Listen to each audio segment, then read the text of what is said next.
Welcome to Pankaj commerce classes. आप सभी BPSC Bihar शिक्षक भर्ती के 4.0 का सभी एस्पिरेंट का हमारे अकाउंटेंसी के डेमो 8 में स्वागत है। आइए हम स्टार्ट करते हैं आज का सेशन।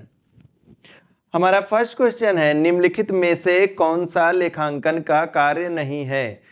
ऑप्शन देखेंगे, ए व्यापारिक लेन देन का रिकॉर्ड बनाए रखना, बी लाभ या हानि की गणना, सी निर्णय लेने के लिए जानकारी प्रदान करना, डी उपर्युक्त में से एक से अधिक, ई उपर्युक्त में से कोई नहीं। Which of the following is not a function of accounting? Maintaining records of business transaction, calculating profit और loss, providing information for decision making, D more than one of the above and E none of the above. आप question देखिए, यहाँ पर क्या कहा गया, निम्नलिखित में से कौन सा लेखांकन का कार्य नहीं है। ये नहीं पूछा कि कौन सा कार्य है, यहाँ पूछा गया कार्य नहीं है।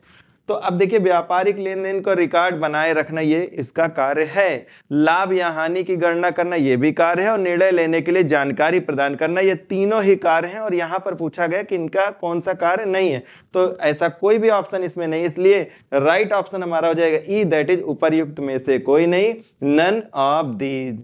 नेक्स्ट क्वेश्चन देखेंगे, रूढ़िवाद की परंपरा प्रथा की आवश्यकता है कोई लाभ न होने की आशा करना, लेकिन सभी संभावित हानियों के लिए प्रावधान करना। बी है मामलों की स्थिति का सच्चा और निष्पक्ष दृश्य दिखाना, सी है लागत मूल्य पर लेन देन रिकॉर्ड करना, डी उपर्युक्त में से एक से अधिक, ई है उपर्युक्त में से कोई नहीं। अब देखिए, द कन्वेंशन ऑफ कंजर्वेटिज्म में requires anticipating no profit but providing for all possible losses, B showing a true and fair view of the statement of fair, C recording transaction at cost price, D more than one of the above, E है none of the एबो। देखिए, रूढ़िवादी की परंपरा जो कि convention of conservatism में disclosure of accounting policies के थ्रू भी अगर आप देखें, जो कि अकाउंटिंग स्टैंडर्ड 1 है, उसमें ये कहा गया है कि अगर हमें लगता है कि हमारे लॉसेज हो सकते हैं तो हमें उसके लिए प्रोविजन कर लेना चाहिए, लेकिन अगर हमें लगता है कि इनकम होगी, इनकम हुई नहीं है, तो उसके लिए हम उसको इनकम नहीं मानेंगे। लेकिन अगर एक्सपेंसेज और लॉसेज के लिए लॉसेज हो सकते हैं फ्यूचर में, इसके लिए हमें प्रोविजन करना चाहिए। तो आप राइट ऑप्शन देखेंगे, यहाँ पर ए है कि कोई लाभ ना होने की आशा करना, लेकिन सभी संभावित हानियों के लिए प्रावधान करना, यानी कि प्रोविजन बना के चलना। और देखिए, बी ऑप्शन मामलों की स्थिति का सच्चा और निष्पक्ष दृश्य दिखाना, तो ये तो डिस्क्लोजर ऑफ अकाउंटिंग पॉलिसीज का एक गुण है, और सी लागत मूल्य पर लेन देन रिकॉर्ड करना। तो इनमें राइट ऑप्शन क्या हो जाएगा, A will be the right option. Next question देखिए, निम्नलिखित में से कौन लेखांकन सूचना की गुणात्मक विशेषता नहीं है? देखिए, अकाउंटिंग इंफॉर्मेशन है, उसकी क्वालिटेटिव और क्वांटिटेटिव दोनों तरह के फीचर्स होते हैं। विच of the following is not A qualitative characteristics of accounting information? यहाँ पूछा गया है कि जो भी ये दिए हुए ऑप्शन है, इनमें से कौन सा ऐसा ऑप्शन है जो कि क्वालिटेटिव इंफॉर्मेशन नहीं देता है? ऑप्शन देखिए, ए प्रासंगिकता, रेलिवेंसी क्या होता है, जो ऐसा कोई आइटम या कोई ऐसी इंफॉर्मेशन जो कि हाल फिलहाल में उस चीज को रिलेट करता है, जो बहुत जरूरी है। विश्वसनीयता, रिलायबिलिटी, सी है तुलनीयता, कंपेरेबिलिटी। आप देखिए, ये तीनों चीजें ही क्वालिटेटिव इंफॉर्मेशन देती हैं। तो यहाँ पर अब डी देखेंगे, उपर्युक्त में से एक से अधिक, more than one of the एबो, और ई है उपर्युक्त में से कोई नहीं, नन ऑफ द एबो। तो यहाँ पे राइट ऑप्शन क्या हो जाएगा, E will be the right option, क्योंकि ये सारी ही ये तीन की तीनों चीजें जो रेलिवेंसी, रिलायबिलिटी और कंपेरेबिलिटी है, तीनों ही क्वालिटेटिव इंफॉर्मेशन प्रोवाइड करती है।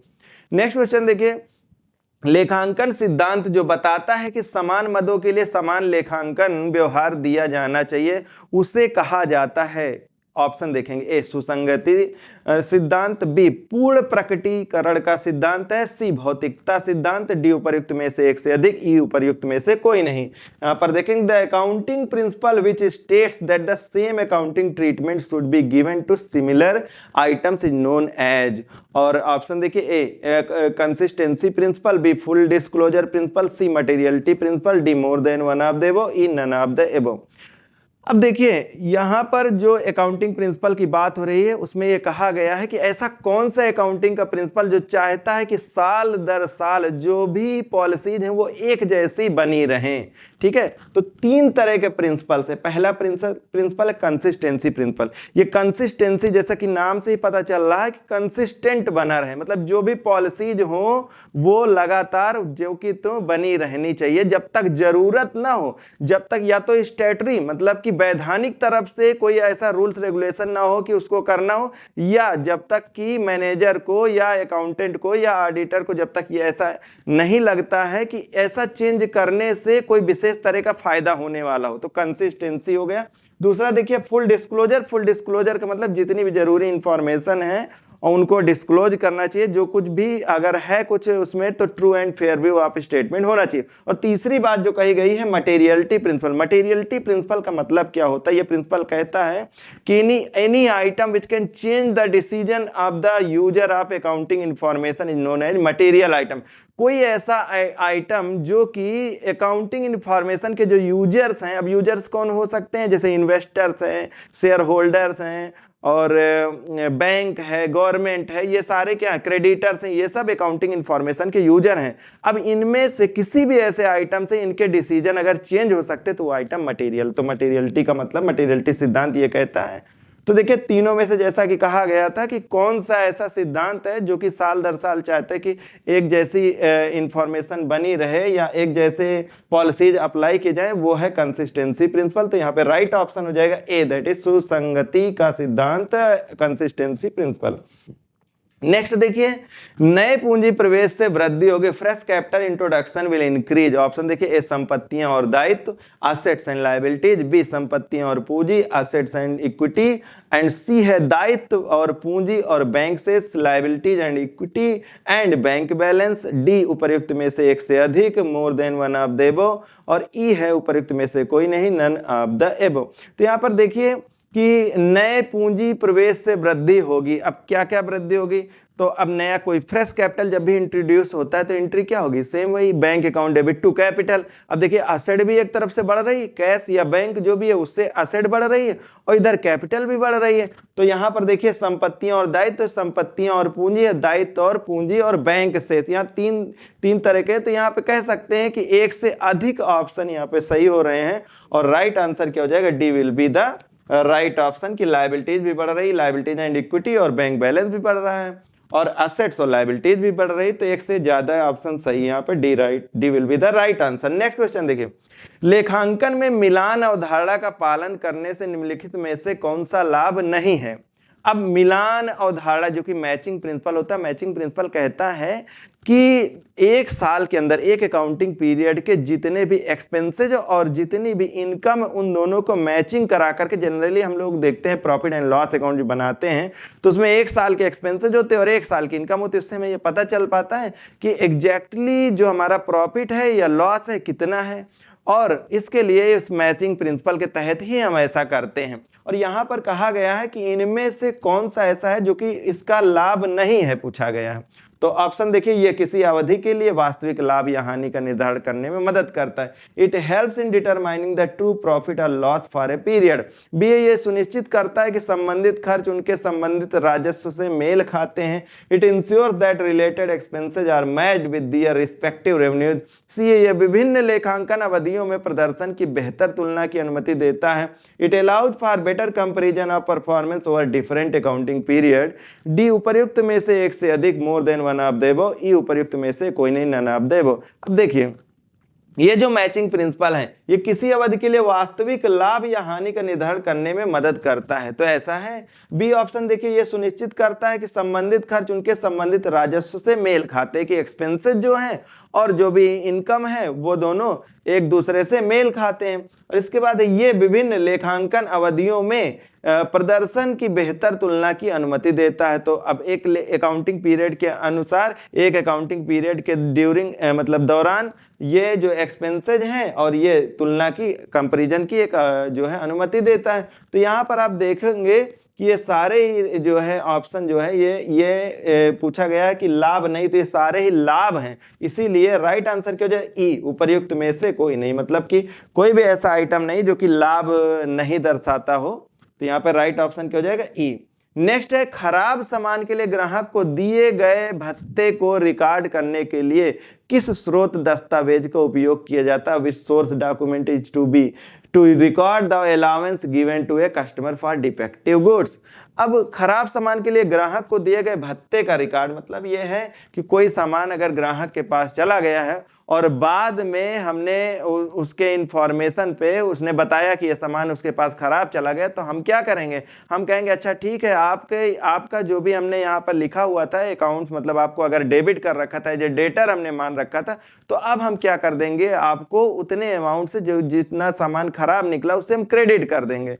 ठीक है, तो ऑप्शन देखिए, विकलन पत्र डेबिट नोट इशू करेंगे, बी जमा पत्र क्रेडिट नोट, सी रोकड़ ज्ञाप जो कि कैश मेमो है, डी उपर्युक्त में से एक से अधिक more than one of the above, E उपर्युक्त में से कोई नहीं नन ऑफ द अबव। तो यहाँ पर जो राइट ऑप्शन हो जाएगा वो क्या है कि हम उन्हें क्रेडिट नोट इशू करेंगे। क्रेडिट नोट हम यही बताते हैं कि आपने जो सामान आपके यहाँ खराब चला गया उसकी वजह से हम आपको इतना क्रेडिट कर रहे हैं। अब देखिए दूसरे और ऑप्शन भी दिए हुए, जैसे विकलन पत्र है, डेबिट नोट है। डेबिट नोट क्या होता है, जस्ट इसका वाइस वर्सा अपोजिट होता है। जब हमको किसी से पैसे लेने होते हैं तो हम उसको डेबिट नोट इशू करते हैं कि भाई आपको इतना पैसा और देना है। और क्रेडिट नोट जब हमें यानी कि एज ए बिजनेस हम अपने आप को देखें कि हमें उनको रिलीज करना है पेमेंट, तो उसकी जगह पे हम बताते क्रेडिट नोट इशू करते हैं। और तीसरा जो कैश मेमो है, तो कैश मेमो एक कैश वाउचर होता है जिस पर सारी इंफॉर्मेशन दी जाती है कि आपको क्या क्या सामान हमारे यहाँ से जनरली सेल या परचेज के दौरान ही कैश मेमो का यूज किया जाता है। तो यहाँ पे राइट ऑप्शन बी हो गया। नेक्स्ट क्वेश्चन देखें, इन लेन देन में से किस लेन देन का स्टॉक धारकों की समता पर कोई प्रभाव नहीं पड़ेगा। Among these transaction which transaction will have no impact on stock holders equity, मतलब इक्विटी पर कोई इंपैक्ट नहीं आएगा, स्टॉक होल्डर पे कोई इंपैक्ट नहीं आएगा। इनमें से कौन से ऐसे आइटम, तो ए देखिए शुद्ध घाटा नेट लॉस है, बी अंशधारकों द्वारा नकदी का निवेश investment of cash by stock holder, C अंशधारकों को लाभांश डिविडेंड टू स्टॉक होल्डर, और डी है उपर्युक्त में से एक से अधिक more than one of the above, और ई है उपर्युक्त में से कोई नहीं नन ऑफ द अबव। तो जैसा कि आप क्वेश्चन देख रहे हैं कि यहाँ पे कहा गया है कि इनमें से किस लेन देन का स्टॉक धारकों की समता पर कोई प्रभाव नहीं पड़ेगा। जैसे शुद्ध घाटा होगा, अगर नेट लॉस होगा तो इक्विटी स्टॉक होल्डर पे या इक्विटी शेयर होल्डर पे इंपैक्ट आएगा। अंशधारकों द्वारा नकदी का निवेश अगर होगा तो इससे भी इस पर डिविडेंड पे इंपैक्ट आएगा, और अंशधारकों को लाभांश डिविडेंड टू स्टॉक होल्डर दिया जाएगा। तो इन सारे जितने भी ट्रांजैक्शन ना, इन सबका कहीं ना कहीं stock holder equity stock holder पर इंपैक्ट आएगा। और इसमें पूछा गया कि इनमें से कौन से ऑप्शन जिनका इंपैक्ट नहीं आएगा, तो हमारा राइट ऑप्शन क्या हो जाएगा, ई उपर्युक्त में से कोई नहीं none of the above. Next question देखिए, व्यवसाय में मालिक द्वारा निवेश की गई राशि को जमा किया जाना चाहिए, amount invested by the proprietor. Proprietor जो अमाउंट इन्वेस्ट करता है उसको क्या बोलते हैं, उसको कैपिटल बोलते हैं। तो in the business should be credited to, तो कहां पर क्रेडिट करेंगे, जनरल एंट्री की बात करेंगे तो cash account debit to capital वही एंट्री होती, क्रेडिट करेंगे कहां पर, ये पूछा गया। ऑप्शन देखिए, देय खाता अकाउंट्स पेएबल, बी पूंजी कैपिटल, सी नगद कैश, और उपर्युक्त में से एक से अधिक more than one of the above, E उपर्युक्त में से कोई नहीं नन ऑफ द अबव। तो राइट आंसर सिंपल है, क्रेडिट करेंगे किसमें, पूंजी में, B will be the right answer capital. Next question है, खाता बही एक प्रमुख पुस्तक है जिसमें शामिल हैं। ऑप्शन देखिए, ए केवल वास्तविक खाते, बी केवल व्यक्तिगत खाते, सी सभी खाते, डी उपर्युक्त में से एक से अधिक, ई उपर्युक्त में से कोई नहीं। Ledger is a principal book that contains, ledger को क्या बोला जाता है, एक प्रिंसिपल बुक बोला जाता है। आप ये क्वेश्चन देखेंगे स्टेट में कई बार स्टेट में रिपीट हुआ है और बीपीएससी में भी रिपीट हो जाता है। तो ऑप्शन देखिए, A real accounts only, B personal accounts only, C all accounts, D more than one of the above, E none of the above. तो ये प्रिंसिपल बुक है और लेजर के अंदर में सारे अकाउंट्स आते हैं, चाहे वो पर्सनल अकाउंट हो, चाहे रियल अकाउंट, चाहे नॉमिनल अकाउंट। तो राइट ऑप्शन क्या हो जाएगा, C will be the right option, all accounts. अब देखेंगे नेक्स्ट क्वेश्चन 11, निम्नलिखित में से कौन सी मद खाता बही के क्रेडिट पक्ष पर दिखाई देगी। ऑप्शन देखिए, ए छूट प्राप्त हुई, बी नगद प्राप्त हुआ, सी किराया व्यय, और डी उपर्युक्त में से एक से अधिक, ई उपर्युक्त में से कोई नहीं। Which of the following item will appear on the credit side of the ledger account, credit side में पूछा गया, लेजर के क्रेडिट साइड में दिखाएंगे। ऑप्शन देखिए, discount received, B cash received, C rent expenses, D more than one of the above, E none of the above. तो देखिए यहाँ पे जो भी लायबिलिटीज होती हैं या किसी तरह की इनकम होती है, जब इनको शो करते हैं तो ये क्रेडिट साइड में दिखाई जाती है।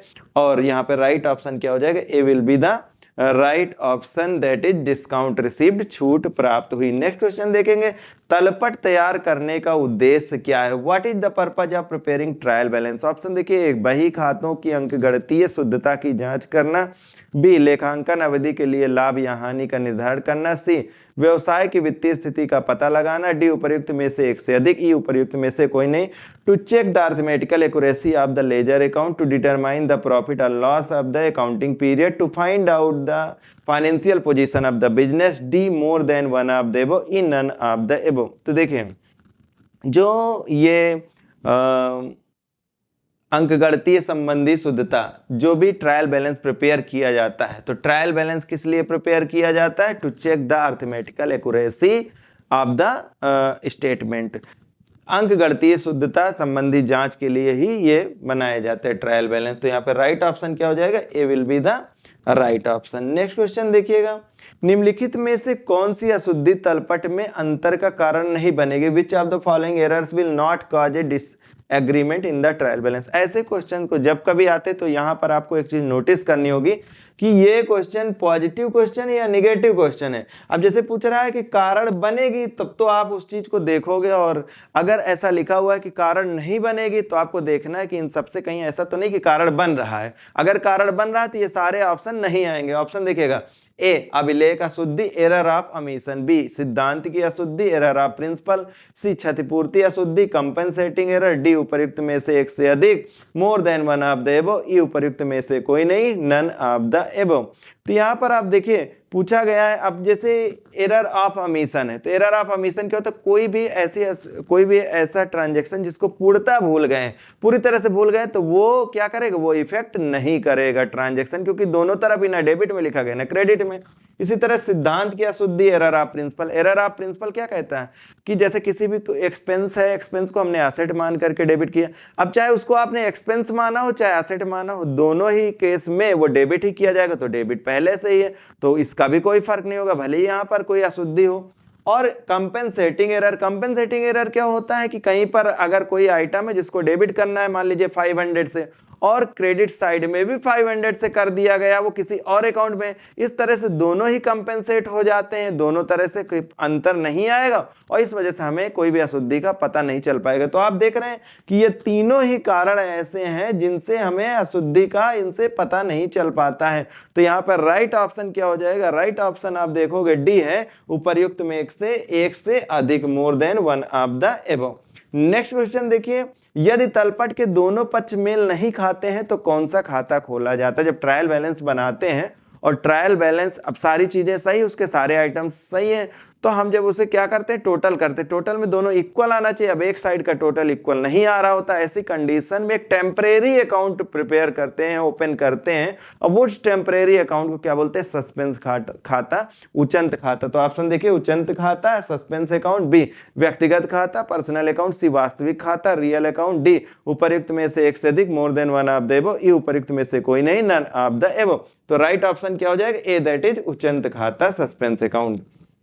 नेक्स्ट क्वेश्चन देखिए, बैंक समाधान विवरण तैयार करते समय निम्नलिखित में से किस मद पर विचार नहीं किया जाता है? अब यहां पर भी पूछा गया है कि किस मद पर विचार नहीं किया जाता है। Which of the following items is not considered in preparing the bank reconciliation statement? आप देखिए, ए चेक जमा हो गए लेकिन अभी तक बैलेंस बैंक द्वारा आकलित नहीं किया गया है, check deposited but not yet credited bye the bank. अब चेक डिपॉजिट कर दिया गया है लेकिन बैंक के द्वारा क्रेडिट उसको नहीं किया गया है, तो ऐसे आइटम पर विचार किया जाएगा। बैंक रिकंसिलेशन में इस आइटम को लेंगे, बिल्कुल लेंगे। आप देखिए, बैंक रिकंसिलेशन जब बनाया जाता है तो किसके तरफ? यहाँ पर दो पक्ष होते हैं, एक तो बैलेंस एज पर पासबुक देखा जाता है, दूसरा balance as per cash book है। इस चीज के बारे में हमने अपने क्लास में बहुत अच्छे से बताया हुआ है कि कैसे आप देखते हो कि जो व्यापारी है, जो ट्रेडर है, जो बुक्स ऑफ अकाउंट अपने प्रिपेयर करता है या कराता है, तो उसके यहाँ क्या हो जाता है? उसके यहाँ कैश बुक होती है, और कैश बुक के अंदर में आप देखते हो बैंक कॉलम होता है और कैश का कॉलम होता है। वो जो बैंक का कॉलम है वो सेम वैसा ही रिवील करना चाहिए जैसा कि पासबुक में है। अगर इन दोनों में किस तरह का डिफरेंस होता है तो उसी डिफरेंस को फाइंड आउट करने के लिए हम एक स्टेटमेंट प्रिपेयर करते हैं, और उसी स्टेटमेंट का नाम होता है बैंक रिकंसिलिएशन स्टेटमेंट, जिसको आप बोलते हैं बैंक समाधान विवरण। तो अब देखिए पहला ऑप्शन हो गया, दूसरा ऑप्शन निवेश पर ब्याज, इंटरेस्ट ऑन इन्वेस्टमेंट, और सी है ग्राहकों द्वारा सीधे जमा। अब देखिए कोई भी ग्राहक अगर डायरेक्टली जा करके बैंक में पैसा जमा कर देगा तो फिर हम अपने यहाँ जब कैश बुक में देखेंगे बैंक कॉलम में तो वहां पैसा नहीं होगा। तो ये एक ऐसा आइटम है जो कि डिफर कर रहा है दोनों जगह के बैलेंसेज को, और इसको हम लोग कंसीडर करेंगे इस ट्रांजैक्शन को। लेकिन यहाँ पर बी वाला अमाउंट देख रहे हैं आप, निवेश पर ब्याज, इंटरेस्ट ऑन इन्वेस्टमेंट, तो ये ऐसा आइटम है जिसका हमें, अगर जैसे बैंक यहाँ पर ऐसा कुछ नहीं दिया हुआ है कि हमने बैंक को ऐसा ऑप्शन दे रखा था कि वहां पर ये इंटरेस्ट ऑन इन्वेस्टमेंट वहां पर जाके जमा हो जाए, अगर ऐसा यहाँ पे जिस तरह से ऑप्शन दिए गए हैं ऐसा कुछ भी नहीं लिखा हुआ है, तो इस तरीके से ये एक ऐसा आइटम है जिसको हम विचार इस पर नहीं करेंगे। और यहाँ पे यही पूछा गया कि किस आइटम पे विचार नहीं करेंगे, राइट ऑप्शन हो जाएगा बी। नेक्स्ट क्वेश्चन देखिएगा, बैंक समाधान विवरण है, A bank reconciliation statement is, A passbook का एक हिस्सा है, part of the passbook, B ग्राहक द्वारा तैयार किया गया विवरण, statement prepared by customer, C bank द्वारा तैयार किया गया विवरण, A statement prepared by the bank, D उपयुक्त में से एक से अधिक, more than one of the above, E उपयुक्त में से कोई नहीं, नन ऑफ द एबव। तो आप देखिए कि ये जो बैंक समाधान विवरण है ये उसी कंडीशन में प्रिपेयर किया जाता है जब balance as per cash book और बैलेंस एज पर पासबुक में डिफरेंसेज आते हैं, उसी को मीट आउट करने के लिए ग्राहक के द्वारा तैयार किया जाता है। तो राइट ऑप्शन क्या हो जाएगा, B will be the right option, ये statement prepared by the customer. Next question देखिए, अनुकूल संतुलन का अर्थ है, फेवरेबल बैलेंस मींस। अब फेवरेबल बैलेंस किसके तहत, तो ऑप्शन देखिए, एक क्रेडिट रोकड़ बही में क्रेडिट सेट, credit balance in the cash book, B bank विवरण में credit balance in the bank statement, C रोकड़ बही में डेबिट सेट, debit balance in the cash book, D उपयुक्त में से एक से अधिक, more than one of the above, E उपयुक्त में से कोई नहीं। अब आप देखिएगा इस ऑप्शन इनमें सब में पहला लिखा हो रोकड़ बही में क्रेडिट शेष, तो credit balance in the cash book, B है बैंक विवरण में credit balance in the bank statement, C रोकड़ बही में डेबिट सेट। अब देखिए जो रोकड़ बही कैश बुक होता है, कैश बुक का डेबिट बैलेंस ही फेवरेबल बैलेंस होता है, अनुकूल होता है। क्यों, क्योंकि कैश हमारी एसेट है और कैश का जब बैलेंस एसेट का डेबिट बैलेंस होता है कैश बुक का, तो ये हमारे लिए फेवरेबल होता है। दूसरा देखिए बी बैंक विवरण में क्रेडिट, अब बैंक में हमारे लिए कौन सा फेवरेबल होता है, जब वहां पे क्रेडिट बैलेंस होता है। तो ये दो बातें मैच कर रही हैं कि हाँ भाई बी वाला भी हमारे फेवरेबल में और सी वाला। अब जैसे ए वाला ये फेवरेबल नहीं, तो दो तो मैच कर रही ना, तो हम यहाँ पे कह सकते हैं कि एक से अधिक, तो ऑप्शन देखिए उपयुक्त में से एक से अधिक, D will be the right option. Next question की तरफ जाएंगे, AS3 के अनुसार नगद निधि विवरण अनिवार्य है, according to AS3 cash flow statement is mandatory. ये जो अकाउंटिंग स्टैंडर्ड 3 है ना, ये कैश फ्लो स्टेटमेंट रोकड़ प्रवाह विवरण को दर्शाता है और इसके अंतर्गत ही हम कैश फ्लो स्टेटमेंट प्रिपेयर करते हुए मैंडेटरी है। अब मैंडेटरी अनिवार्य किसके लिए, सभी उद्यम ऑल एंटरप्राइजेस के लिए। बी स्टॉक एक्सचेंज पर सूचीबद्ध कंपनियां, जो भी कंपनी स्टॉक एक्सचेंज पर लिस्टेड हैं उन सब के लिए जरूरी होता है। सी 50 करोड़ से अधिक का कारोबार वाले जो भी उद्यम है उन सब के लिए जरूरी हो। तो ये दो तो कंफर्म है कि company listed on stock exchange और enterprises having turnover exceeding 50 crore. तो देखिए आप इन दोनों की वजह से यहाँ पे दो ऑप्शन आपके सही हो जाते हैं और इस तरह से राइट ऑप्शन क्या हो जाएगा, डी, दैट इज उपर्युक्त में से एक से अधिक, क्योंकि एक से अधिक ऑप्शन यहाँ पर हैं उनके लिए accounting standard mandatory, accounting standard 3 mandatory है। नेक्स्ट क्वेश्चन देखिएगा, अचल संपत्तियों पर मूल्य ह्रास का प्रावधान करने का उद्देश्य क्या है, what is the purpose of providing depreciation on fixed asset. देखिए फिक्स्ड एसेट पर डेप्रिसिएशन क्यों चार्ज करते हैं, वो एक अलग आइटम है कि डेप्रिसिएशन हम फिक्स्ड एसेट पर चार्ज करते हैं, और यहां पर ये नहीं पूछा गया कि हम डेप्रिसिएशन क्यों चार्ज करते हैं, यहां पर ये कहा गया है कि ये हम इसका प्रोविजन क्यों करते हैं, मतलब प्रोविजन फॉर डेप्रिसिएशन क्यों करते हैं। अब ऑप्शन देखिए कितना कंफ्यूजिंग क्वेश्चन है ये,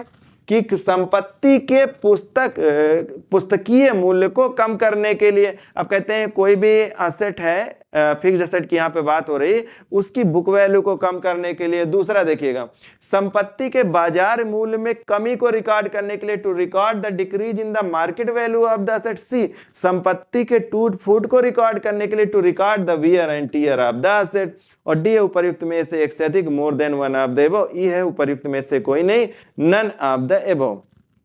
अब देखिए अगर ऐसा पूछता है ये क्वेश्चन कि डेप्रिसिएशन क्यों लगाते हैं, तब तो हम ये तीनों ऑप्शन ही सही हो जाते हैं। लेकिन यहाँ पे ये नहीं पूछा गया। यहाँ क्या पूछा गया है कि हम प्रोविजन क्यों करते हैं डेप्रिसिएशन के लिए, प्रावधान क्यों करते हैं ह्रास के लिए। तो देखिए ये तीनों ही चीजें इसके लिए नहीं है। फिर यहाँ पे हमारा राइट ऑप्शन क्या हो जाएगा, उपर्युक्त में से कोई नहीं, नन ऑफ द एबव। तो यहाँ पे बहुत ध्यान देना पड़ेगा आपको ऐसे क्वेश्चन को सॉल्व करते वक्त कि कब आपको लगेगा तो कि सारी चीजें डेप्रिसिएशन से रिलेट कर रही हैं, और लेकिन जब पूछा जाएगा कि प्रोविजन फॉर डेप्रिसिएशन तो सारी चीजें नहीं रिलेट कर रही। तो option E will be the right answer. Next question है, निम्नलिखित में से कौन सा मूल्य ह्रास का कारण नहीं है। अब देखिए ऐसे क्वेश्चंस को सॉल्व करने के लिए डीप स्टडी की बहुत जरूरत है।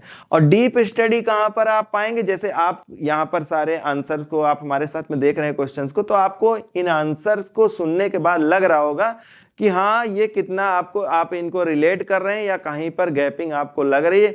अगर आपको गैपिंग लग रही है तो आपको जरूरत है कि आप डीप स्टडी करें। इसके लिए आप हमारे साथ भी तैयारी कर सकते हैं, और अगर आप स्वयं कर रहे हैं तो स्वयं भी तैयारी कर सकते हैं, लेकिन पढ़ना तो पड़ेगा भाई। तो ऑप्शन देखिएगा, निम्नलिखित में से कौन सा क्वेश्चन है, निम्नलिखित में से कौन सा मूल्य ह्रास का कारण नहीं है, which of the following is not A cause of depreciation.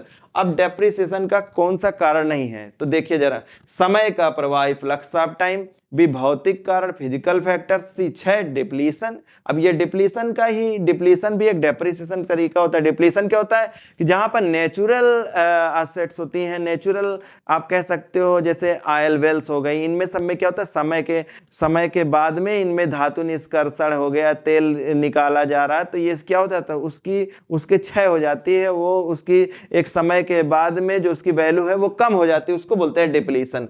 और डी है उपयुक्त में से एक से अधिक, more than one of the above. E है उपयुक्त में से कोई नहीं, नन ऑफ द एबव। तो देखिए राइट ऑप्शन क्या हो जाएगा, जैसा कि पूछा गया कि इनमें से मूल्य ह्रास का कारण नहीं है, तो यहाँ पर कोई भी ऐसा ऑप्शन नहीं, उपयुक्त में से कोई नहीं, क्योंकि सारे के सारे ही चीजें ये डेप्रिसिएशन के काज है, और यहाँ पे पूछा गया कौन सा डेप्रिसिएशन का काज नहीं है।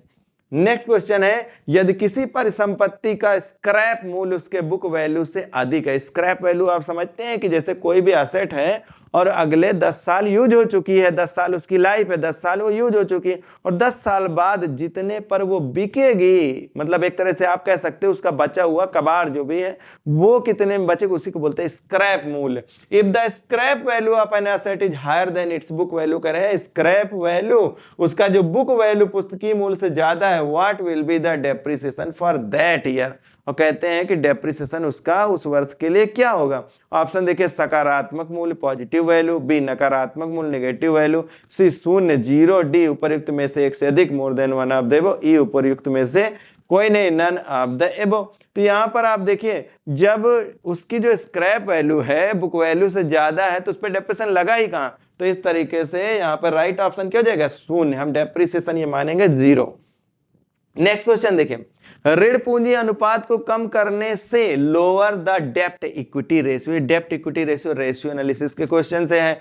और डेप्ट का मतलब क्या होता है कि जो भी जैसे डिबेंचर्स की है, लॉन्ग टर्म बारोइंग वाली जो भी कैपिटल होती है उसको बोलते हैं डेप्ट। और इक्विटी क्या होती है, इक्विटी के अंदर में शेयर होल्डर फंड्स होता है, शेयर होल्डर फंड्स के अंदर में आप देखते हो शेयर कैपिटल है, रिजर्व एंड सरप्लस आता है इक्विटी में। तो इन दोनों का जो अनुपात होता है उसे के डेप्ट इक्विटी रेशियो बोलते हैं। ऋण पूंजी अनुपात है, मतलब ऋण बटे अनुपात, डेप्ट अपॉन इक्विटी, आप कह सकते हो ऐसे कि डेप्ट और अपॉन इक्विटी, तो इसी को बोलते हैं।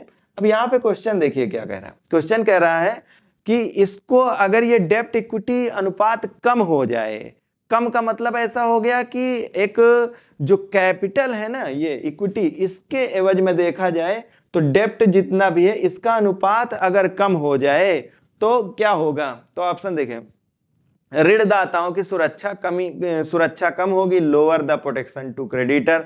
बी ऋणदाताओं की सुरक्षा अधिक हो जाएगी, higher the protection to creditor.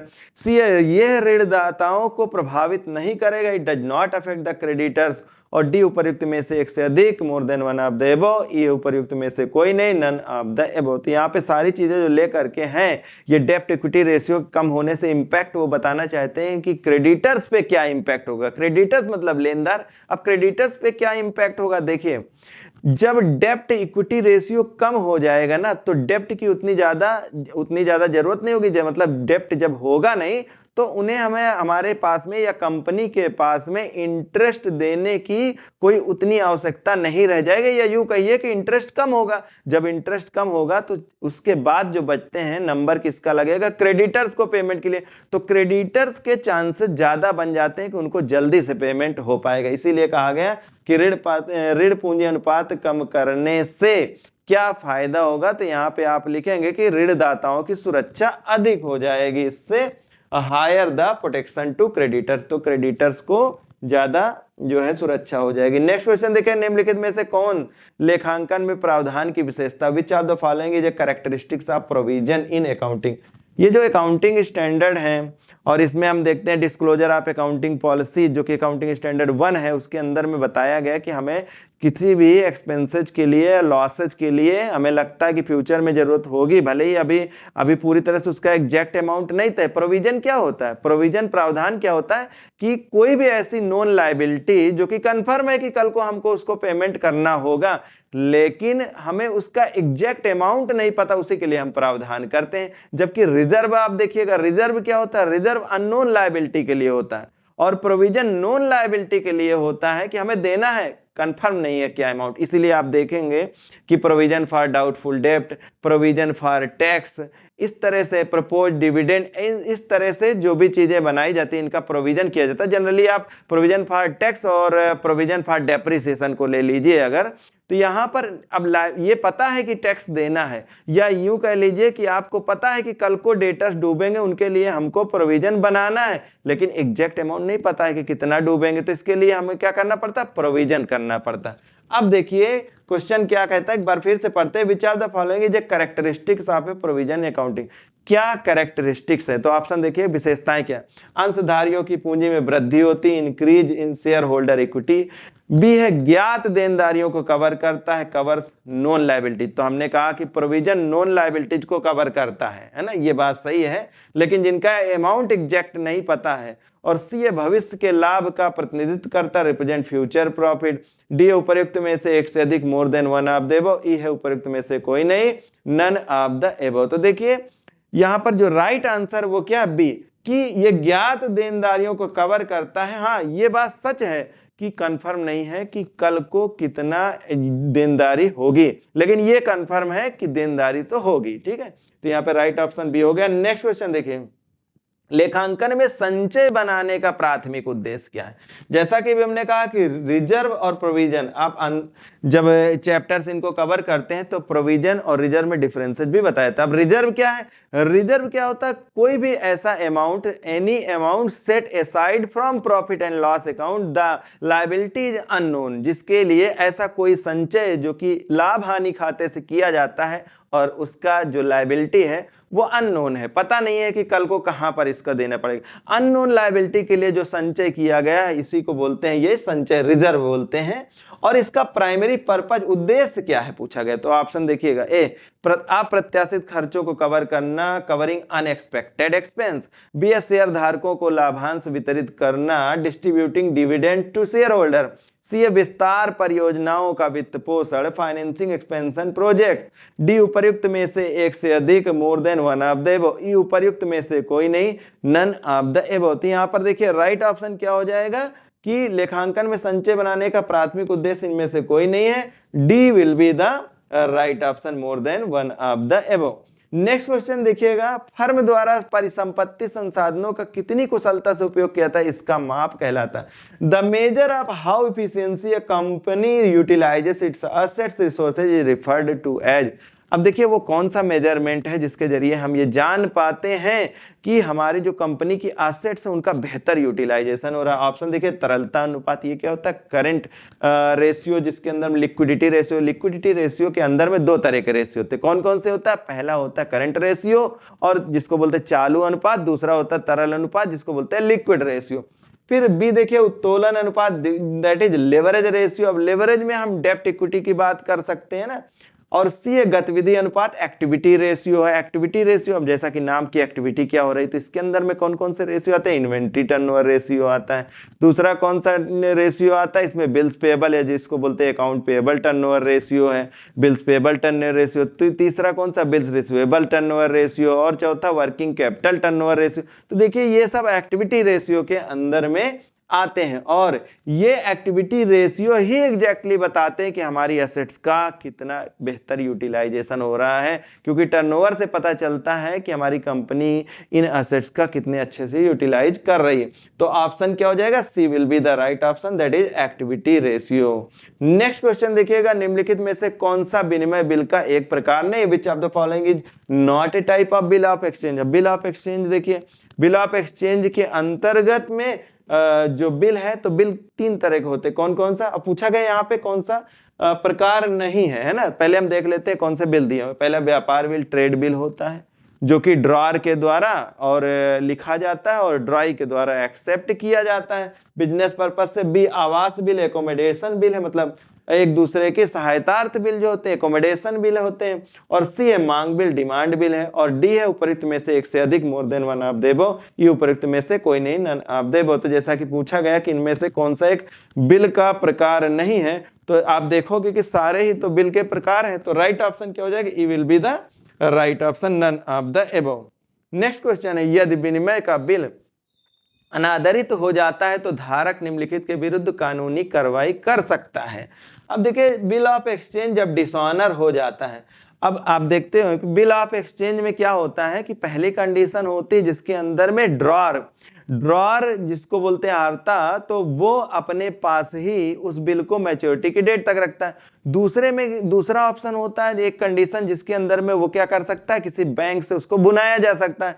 तीसरे ऑप्शन में देखिए इंडोर्सर को मतलब इंडोर्सर वो बन करके किसी तीसरे पर्सन को इंडोर्स कर सकता है, आप कह सकते हो उसको बेचान कर देता है उस बिल को। तो ये तीन तरह से बिल का उपयोग किया जाता है। अब यहाँ कहा गया है कि अगर सामने वाला, ये हो सकता है कि जो पर्सन जो कि ड्रॉई है, आप यूं कह सकते हो डेटर है, देनदार, उसी को तो पैसे देने हैं, तो अब वो समय पर पैसा नहीं देगा, तो इस तरह से बिल का क्या हो जाएगा, अनादरण हो जाएगा। और जब बिल का अनादरण हो जाएगा तो फिर ये कानूनी कार्रवाई करेगा जो, तो वो किसके खिलाफ किया जा सकता है, तो देखिए बिल लिखने वाला कौन कौन कर सकता है। तो पहला कहा गया बिल लिखने वाला जो कि ड्रॉअर होता है, ठीक है, इसको क्रेडिटर भी बोलते हैं, लेनदार। बी स्वीकृति प्रदान करने वाला द ड्रॉई, और सी हस्तांतरण करने वाला द इंडोर्सर, और डी उपयुक्त में से एक से अधिक, more than one of the above, E उपयुक्त में से कोई नहीं, नन ऑफ द एबव। तो यहाँ पर आप देखिए कि कहा गया है कि किसके खिलाफ, तो धारक निम्नलिखित के विरुद्ध कानूनी कार्रवाई कर सकता है, तो उपयुक्त में से एक से अधिक। यहाँ पर आप देखोगे कि जैसे स्वीकृति जिसने प्रदान करी है, तो पहले तो वही जो है दोषी हो गया है, तो उसके खिलाफ भी हो सकती है, और जिसने हस्तांतरण किया उसके खिलाफ, दोनों के खिलाफ। तो यहाँ पर देखिए एक से अधिक राइट आंसर बनते हैं, इस तरह से राइट आंसर हो जाएगा डी, दैट इज उपयुक्त में से एक से अधिक, more than one of the above. Next question देखिए, निम्नलिखित में से कौन सा पूंजीगत व्यय है, कैपिटल एक्सपेंडिचर पूछा गया, इनमें से कौन सा। कैपिटल एक्सपेंडिचर क्या होता है, कोई भी ऐसा एक्सपेंडिचर जो कि नॉट रिकरिंग नेचर, ये या यूं कहें कि रिकरिंग नेचर का नहीं होता, जो ऐसे खर्चे जो कि हैवी अमाउंट के होते हैं और जो बार बार नहीं होते हैं, और उनके करने से कोई ना कोई संपत्ति या एसेट क्रिएट होती है, ये पहचान होती कैपिटल एक्सपेंडिचर का, पूंजीगत व्यय का। तो ऑप्शन देखिए, मशीनरी की खरीद, परचेज ऑफ मशीनरी। बी है किराए का भुगतान, पेमेंट ऑफ रेंट। सी वेतन का भुगतान, पेमेंट ऑफ सैलरी। डी उपयुक्त में से एक से अधिक, more than one of the above, E उपयुक्त में से कोई नहीं, नन ऑफ द एबव। जैसा कि हमने कहा कि कैपिटल एक्सपेंडिचर की पहचान होती है हैवी अमाउंट होता है, और दूसरा कि ये खर्चे बार बार नहीं होते। अब यहाँ पर देखिए बी ऑप्शन में किराए का भुगतान, किराया बार बार देना पड़ेगा, वेतन का भुगतान बार बार करना पड़ेगा, मशीनरी बार बार नहीं खरीदेंगे, तो यहाँ पर राइट ऑप्शन क्या हो जाएगा, A will be the right option, purchase of machinery. Next question देखिए, निम्नलिखित में से कौन सा आयगत व्यय है, which of the following is revenue expenditure. वहां पे पूछा गया था कैपिटल एक्सपेंडिचर, कैपिटल एक्सपेंडिचर से एसेट क्रिएट होती है और बार बार नहीं होता है। जो रेवेन्यू एक्सपेंडिचर, ये आयगत व्यय है, ये बार बार होते हैं, उनका अमाउंट जनरली छोटा होता है। तो ऑप्शन देखिए भूमि का खरीद, अब भूमि बार बार खरीदते नहीं है, इसका मतलब ये कैपिटल एक्सपेंडिचर है। बी है मजदूरी का भुगतान, पेमेंट ऑफ वेजेस, ख्याति की खरीद। अब गुडविल भी कभी कभी परचेज ऑफ गुडविल भी होता है ना, अकाउंटिंग स्टैंडर्ड 26 के अंतर्गत देखते हैं हम, तो गुडविल भी परचेज करते हैं। तो अब एक तरह से जब गुडविल परचेज कर रहे हैं तो एक तरह से ये आपकी एसेट ही क्रिएट हो जाती है। तो यहाँ पर ये भी बार बार नहीं करेंगे। बार बार करने वाली चीज जो है वो मजदूरी का भुगतान है कि वेजेस वर्कर से काम करे उसको वेजेस दे रहे हैं रेगुलरली। तो राइट ऑप्शन क्या हो जाएगा बी, और B will be the right option, payment of wages, मजदूरी का भुगतान, क्योंकि ये आयगत व्यय है। नेक्स्ट क्वेश्चन देखिए, और ये आज का हमारा लास्ट क्वेश्चन 30, निम्नलिखित में से कौन सा पूंजीगत प्राप्ति है, which of the following is a capital receipt, कोई भी any receipt which is not of A recurring nature, जो कि रिकरिंग नेचर का नहीं हो, हैवी अमाउंट, और जिसकी वजह से कोई ना कोई एसेट या तो कम होती है या होती है लायबिलिटी बढ़ जाती है। क्या हमने कहा कि ऐसी कोई रिसिप्ट जिसकी वजह से या तो एसेट घटती है या लायबिलिटीज बढ़ती है। कैसे? जैसे मान लीजिए आपके पास कोई लैंड है और उसको आपने सेल कर दिया, उसकी वजह से इकट्ठे राशि प्राप्त हो गई। अब इसकी वजह से आपने देखिए क्या हुआ, आपकी एसेट घट गई। दूसरी बात क्या हुई, आपने हैवी लोन ले लिया, अब इसकी वजह से क्या हो, लायबिलिटी बढ़ गई और आपको हैवी अमाउंट प्राप्त हो गया। तो ये दोनों पहचाने कि एसेट घटती है या लायबिलिटीज बढ़ती है, ऐसी रिसिप्ट कैपिटल रिसिप्ट होती है और ये नॉन रिकरिंग नेचर की होती है, बार बार नहीं होती है।